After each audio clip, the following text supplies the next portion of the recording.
¿Sientes esa sensación, esa comodidad casi pegajosa? Es el lugar donde todo es conocido, predecible, seguro. Ese sofá favorito que ya incluso tiene la forma de tu cuerpo. Esa ruta al trabajo que podrás hacer con los ojos cerrados. Esas conversaciones que ya sabes cómo van a terminar. Suena bien, ¿verdad? Es nuestro refugio, nuestra zona de confort. Pero ¿esa seguridad te la has ganado de verdad? Pues ese calorcito agradable puede estar impidiéndote sentir, y sentir lo bueno de verdad. Justo ahora, al lado de esa valla invisible, que llamamos miedo o incertidumbre, te espera algo más. Hoy no vengo a darte una fórmula mágica, pero sí quiero compartir contigo un viaje. Un viaje que quizás te resulte familiar. Es la historia de alguien que, como muchos de nosotros, escuchaba el tic-tac de la rutina, hasta que por fin decidió que quería escuchar la música de la vida. Te presento la historia de Clara y su aventura más allá de lo conocido y lo confortable. Clara conocía Madrid como la palma de su mano, o mejor dicho, conocía su Madrid. El triángulo exacto entre su apartamento funcional en Chamberí y la imponente torre de cristal donde trabajaba como analista financiera junior. También conocía el bar donde siempre, cada viernes, terminaba la semana con Javier, su novio desde la universidad. Una vida estable y muy tranquila. Predecible, segura. Una vida pintada, eso sí, con un poco de tonos grises de asfalto y beige de la oficina. Dentro de ella, sin embargo, a veces olía a azahar. Un recuerdo casi olvidado de veranos en el pueblo de su abuela, en Andalucía. Corriendo descalza por patios encalados, el aire denso con promesas de algo más vibrante, pero ese aroma se desvanecía rápido bajo el neón de la oficina y el peso del trabajo. Javier era como Madrid, sólido, fiable y un buen hombre. Planeaba hipotecas, vacaciones en resort con todo incluido y veía un futuro tan claro y definido como las líneas de un gráfico financiero. Y esto aterraba a Clara, más que cualquier caída de la bolsa.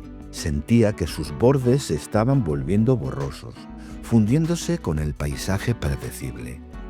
Un jueves lluvioso, buscando refugio en una pequeña librería de viajes cerca del trabajo, sus dedos rozaron un libro encuadernado en cuero gastado. No tenía título visible.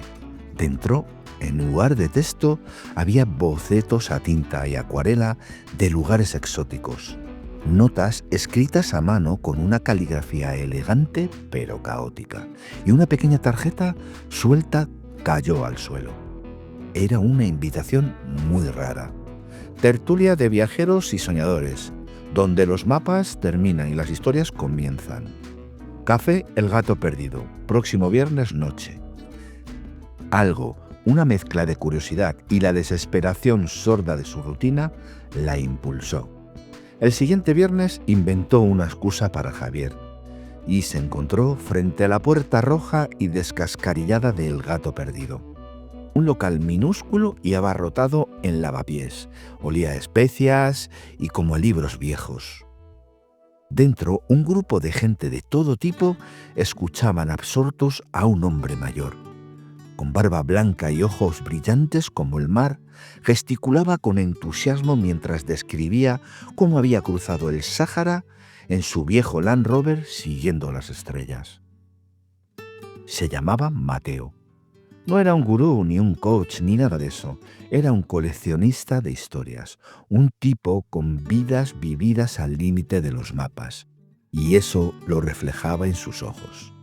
Clara se quedó en un rincón, sintiéndose un fraude con su chaqueta y su traje.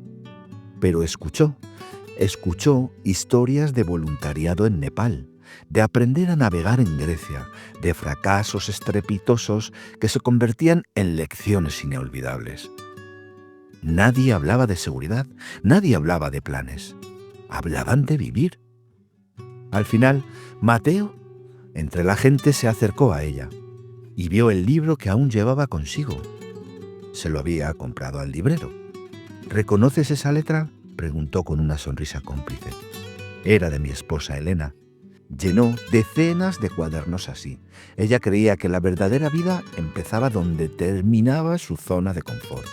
Le contó brevemente sobre Elena, una aventurera que había fallecido hacía unos años, y cómo él mantenía viva su memoria compartiendo historias y animando a otros a las suyas. Antes de irse, Mateo le dijo algo que resonó en silencio en la gris vida de Clara. A veces, Clara, el mayor riesgo es no arriesgar nada. El mundo es más grande que esa torre de cristal donde trabajas, pero solo lo descubrirás si te atreves a perderte un poco. Piénsalo. Clara salió del Gato Perdido sintiendo que el aire de Madrid olía diferente. Quizás, y solo quizás, como el azahar de su pueblo en Andalucía. La frase de Mateo se convirtió en un mantra silencioso. Durante semanas, Clara funcionó en piloto automático en el trabajo, pero su mente viajaba. Investigó sobre voluntariados, proyectos remotos, viajes extremos.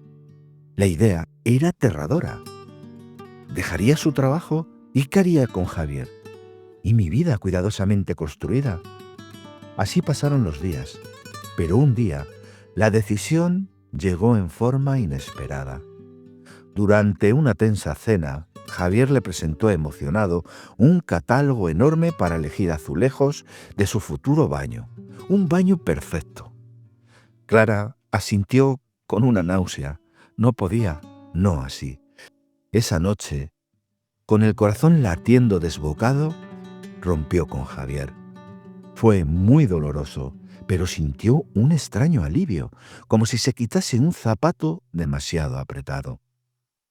Pero jamás olvidaría a Javier. Recordó que Mateo le había mencionado de pasada un proyecto que le importaba mucho, una herencia de Elena, su mujer fallecida. La restauración de un viejo cortijo abandonado cerca de Ronda, en Andalucía, para convertirlo en un refugio de artistas, viajeros y gente motivada. Necesitaban ayuda desesperadamente, sobre todo alguien con cabeza para los números y la organización. Algo que Mateo admitía que a él y a su voluntarioso equipo les faltaba. Era una locura. Impulsivamente, Clara pidió una excedencia de 6 meses en el trabajo, para sorpresa y horror de su jefe. Y con una mochila y pocos ahorros, compró un billete de tren hacia el sur. No le dijo a casi nadie dónde iba. Era un salto al vacío. El cortijo El Mirador era efectivamente un mirador espectacular sobre las sierras andaluzas, pero también era una ruina gloriosa y absoluta. Tejas rotas, paredes desconchadas, un jardín salvaje y un grupo de personas tan fascinantes como caóticas y extrañas. Estaba Leo, el escultor que usaba chatarra y materiales reciclados. Luego estaba Ana, la joven bióloga que intentaba crear un huerto ecológico, y un par de músicos trotamundos. Y Mateo. Mateo no estaba. Había dejado una nota diciendo que había surgido una oportunidad imperdible de fotografiar aves raras en Marruecos y que confiaba plenamente en ellos. Volvería eventualmente. Clara se encontró sumergida en un mundo sin horarios, sin objetivos claros más allá de arregla esto o lo otro, y con un presupuesto inexistente gestionado en una libreta medio manchada de café. Su primer intento de crear una hoja de cálculos para gastos fue recibido con miradas de extrañezas y sonrisas amables. «No es más fácil ir viendo», dijo Leo mientras soldaba a una extraña criatura metálica. El choque fue brutal. El glamour de las historias del Gato Perdido se disolvió bajo el sol andaluz. El polvo de la obra y la frustración de la desorganización. Hubo días en que Clara lloró en secreto, extrañando la predecible comodidad de su vida anterior. Dios mío, ¿qué he hecho? Eso no era el paraíso bohemio que ella había imaginado. Era un caos. Pasaron los días y entonces empezaron a pasar cosas. Aprendió a poner yeso Mal al principio, claro. Ayudó a Ana a salvar el huerto de una plaga usando remedios naturales. Descubrió que la contabilidad creativa de Leo tenía su propia lógica interna y, sobre todo, conoció a María. María era la dueña del olivar vecino, una mujer fuerte, de pocas palabras y manos curtidas, que observaba el cortijo con una mezcla de escepticismo y cariño. No le impresionaban los sueños bohemios, sino el trabajo duro. Vio la desesperación de Clara y en lugar de juzgar le ofreció un café y consejos prácticos. «Soñar es bonito, niña», le dijo un día, «pero las raíces necesitan tierra firme. Y a veces la mejor manera de encontrarla es cavando tú misma». María se convirtió en una mentora inesperada, enseñándole sobre la resistencia en el campo, la paciencia y la importancia real de una comunidad. No la idealizada, la de verdad. Clara empezó a dibujar de nuevo, no los edificios grises de Madrid, sino las manos de María, la luz cambiante en las montañas, el hermoso desastre del cortijo. Su zona de confort no se había simplemente ampliado, se había roto en 1000 pedazos y estaba empezando a construir algo nuevo con ellos. De repente, un giro inesperado llegó con las lluvias del otoño. Una tormenta reveló una grieta estructural grave en el muro principal del cortijo. Necesitaban una reparación urgente y costosa, o tendrían que abandonar el proyecto. Y el dinero no estaba. Mateo seguía ilocalizable y el sueño parecía a punto de derrumbarse. El desastre parecía inminente. La vieja Clara habría entrado en pánico, habría buscado un culpable, quizá habría huido de vuelta a la seguridad. Pero la Clara, forjada en el caos del cortijo, hizo algo diferente. Recordó las palabras de María sobre cavar para encontrar tierra firme. Recordó su propia experiencia analizando riesgos y buscando soluciones financieras. Miró a su alrededor. Tenía a Leo y su extraña habilidad para conseguir materiales alternativos, a Ana y su conocimiento de sostenibilidad, y por supuesto María y su red de contactos en el pueblo. Y entonces Clara hizo algo que nunca habría imaginado. Fusionó sus dos mundos. Dejó de lado el romanticismo inicial y aplicó su cabeza para los números, con un propósito que ahora tenía sentido. Creó un plan realista, un crowdfunding local, talleres de arte, permacultura en el cortijo y generaron ingresos, una propuesta detallada para el ayuntamiento, etc. No fue fácil. Hubo discusiones, dudas, momentos de querer tirar la toalla. Pero trabajando juntos, con Clara liderando la organización y María aportando la sabiduría local, lograron estabilizar el muro y asegurar el futuro inmediato del cortijo. Cuando finalmente regresó Mateo, bronceado y lleno de nuevas historias, encontró un lugar diferente. Aún caótico, sí, pero con un propósito renovado y una organización que funcionaba. Encontró a una Clara totalmente cambiada, más segura, más serena y con una mirada de quien ha encontrado su propio norte. No el que le indican los demás, el suyo propio de verdad. Clara, como puedes imaginar, no volvió a su torre de cristal. Decidió quedarse en Andalucía, no porque fuera un paraíso perfecto, sino porque allí había encontrado algo más valioso que la seguridad. La capacidad de construir significado en medio de la incertidumbre. Empezó a ayudar a otros pequeños proyectos rurales a organizarse, cambiando su antigua profesión con su nueva vida.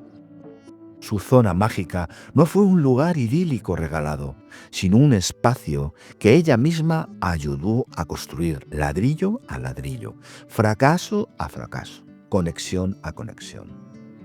Descubrió que salir de la zona de confort no era huir de quién eras, sino llevar tus herramientas y aprender a usarlas para pintar un lienzo aún mucho más grande. De este modo, Clara y su historia nos enseñan que muchas veces el riesgo es el inicio del camino que cambiará nuestra vida para siempre. Gracias por acompañarme en este viaje en la atención plena. Suscríbete y deja en los comentarios qué te ha parecido esta historia. Y ya sabes, desata el cambio. Hasta pronto.